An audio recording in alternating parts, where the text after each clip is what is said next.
How's it going, everybody? Welcome back to Lifetime Angler. Today, it, things gonna be a little bit different with this video. It's gonna be a little bit different style than what we normally do. Um, we're gonna talk about what happened this weekend on the LEWT Trail. Um, I personally don't keep up with the Lake Erie Walleye Trail very much. I don't keep up with a lot of the walleye stuff, but this is something that heck, New York Times has picked it up, TMZ, CNN. Everybody's looking at the competitive fishing world right now, not for the right reasons. So, if you don't know what happened, there are two people that I'm not even gonna mess with their names, but they got busted at the LEWT Championship Friday, stuffing lead weights and fish fillets into their catch that they brought to weigh in, so they'd come in first. It's a sad day. Even competitive fishing, and y'all, I'm no pro or anything, but I've done some small tournaments here and there. It's Man, we're supposed to be more honest than that. But anyway, I'm not going to dive into that. There's one thing I do want to make sure to get across. I believe his name is Jason, the tournament director that was doing the weigh-in and everything that was there on Friday.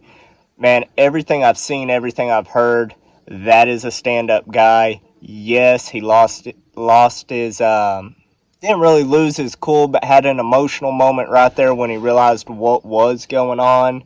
He did drop an F-bomb, and he's made an official statement apologizing. He wants it to be a family-friendly deal. He prides himself in bringing kids involved, but y'all, if that's all you hear about him, you didn't hear the whole deal, because that man did an outstanding job keeping his cool, handling the situation well, professionally.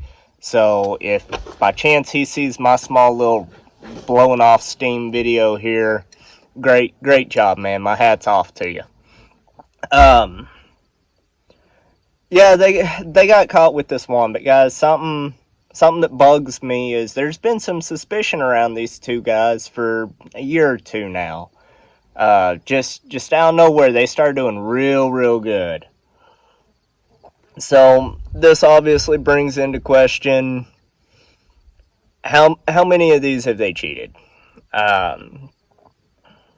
It's We won't know. I doubt we ever will.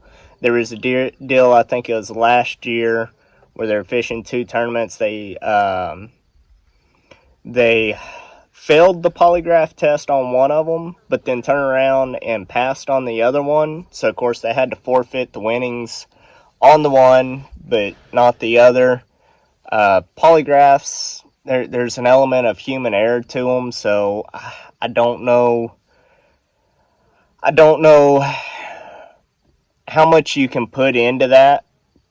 But guys, real quick, I also want to point out that this doesn't need to reflect bad on walleye tournaments or the LEWT Trail specifically.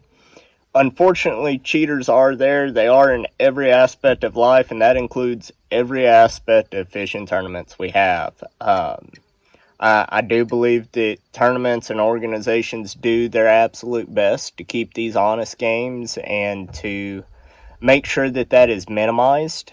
However, you're always going to have those that are looking to break the rules, and they're looking for a way around them. Some people just, I don't know, don't have an honest bone in their body, and that's not my place. God can sort them out later. That's all I'll say there. What I really want this event, catastrophe, hoopla, whatever you want to call it, what I want to come out of this, and I've heard a couple people start talking about it, is what do we do with our tournament platforms? All the tournaments, whether it's walleye, bass, catfish, the saltwater guys that do the redfish, the sailfish, the marlins, all your different, your crappie, all your fishing tournaments. One thing that's common, other than people having a blast out there on the water, is everybody wants to grow the sport. We want to bring the next generation in. We want to create a bigger, better platform. We want to get more recognition for the sport. Well, y'all, to do that, we're going to have to take care of problems like this. And rather than dwelling on what has happened, what can we do with the way we're formatting tournaments to help prevent stuff like this in the future? I mean, realistically, y'all, if you've never fished a tournament, and I don't know how many of y'all have, you show up, you launch, take off whatever time. It's 8 hours before you're back at weigh-in. There isn't a referee sitting there watching you, debating whether or not, are you breaking rules? Are you doing this? Are you doing that? And honestly, the nature of it, fishing out on a lake, having, everywhere from a handful of guys to a couple hundred guys out there on the water all at once, it's hard. You can't have a referee on every boat in every tournament. So I'm not suggesting that or anything. But there is an element of it's very much an honest man's game, and there are opportunities to cheat in it. I've heard people, bring up the idea, well, maybe fish need to start going through metal detectors. Well, yeah, okay, it would have hit the lead weights or whatever. What if you're an honest angler and you're trying to weigh a fish in and he swallowed somebody else's hook? Is that going to go off and disqualify you? I mean, and I'm playing devil's advocate there. I don't think it hurt any, really. I think most anglers would accept that and would be appreciative of people trying to move it. But, okay, fine. If they're weight packing fish, instead they, I don't know, get a balloon, fill it with sand, and shove that down the fish's throat. So that's not a perfect solution. The one idea that I've had in the past, and a guy, Dieter Melhorn, and if you don't know him and you like catfishing, you're living under a rock, go check his channel out. He's an awesome guy. But I've had this idea, and I kind of heard him in a video he was going over about the same situation, mention it. What about cameras? Guys, anglers are spending thousands and thousands of dollars in electronics and sonar units and trolling motors and all of that to go out and fish these tournaments. Y'all, GoPro's a couple $100. Maybe have a regulation where you have to record yourself while you're fishing. Even if it's just, off an edge of the boat, bird's eye back down, however. You do have to power it, so, if you're doing kayak tournaments, that's a little bit harder, but guys, people are running them and setting them up on power supplies to run all day on kayaks, so even the kayak tournament world could get in on that. My question with that is, one, what do you review all of the footage for every angler for every tournament that places? I mean, when do you review the footage? I think is something that would have to be sorted out. And the other one is who reviews it. I mean, some of these tournaments, especially your smaller ones, you don't have a large staff and a large amount of manpower to just sit back and watch all of this once it's turned in. I do think it'd be a good idea. I do think, if there are cases where there's suspicion, or maybe it's the top people that cash a check over X amount, their footage has to get reviewed. Maybe we pull some anglers at random. But I like the idea. One more thing, and I know I'm jumping back, but I've had a couple people kind of confused as to why they were weighing in dead fish. One thing, y'all, with these walleye tournaments, especially this time of year and everything out on a lake like Lake Erie, these fish are coming from 70 plus foot down that they're bringing them up. And then, I mean, you're hauling these fish 20, 30, 40 miles back to weigh in. Just bringing a walleye up like that, if you're not real careful about it, you extreme stress on the fish, and then the trip back, it is normal for them to die.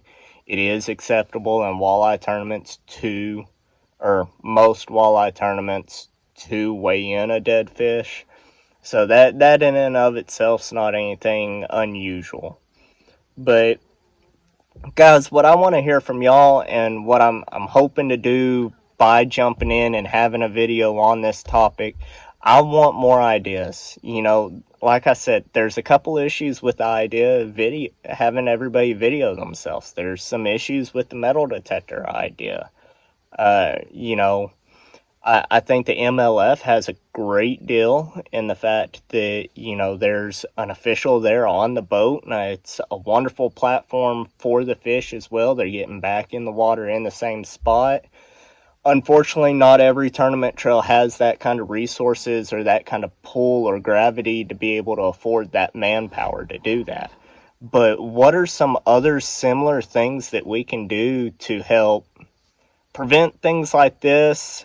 Make sure that when people hear about a professional fishing event, that, man, it's good news. It fires people up. It makes people want to get involved with the sport, not, oh yeah, there's a couple dumb rednecks out there fishing, and yeah, they're cheating, and now everybody's pissed at them. I mean, that's not the light I want people seeing fishing in. I want them to see it for the excitement, the fun, the relaxation, the competitiveness, the community, camaraderie that we can have in it. I want them to experience what I experience when I'm out fishing. So if you've got ideas, if you're any way involved with the tournament world, if you have an opportunity to get in, y'all throw them ideas out there. We gotta do something. I mean, again, it's awesome. The New York Times picked up a story on competitive fishing, but it's not because it's a story about cheaters. Anyway, till next time, y'all stay safe, tight lines. Don't be like them idiots. Be honest.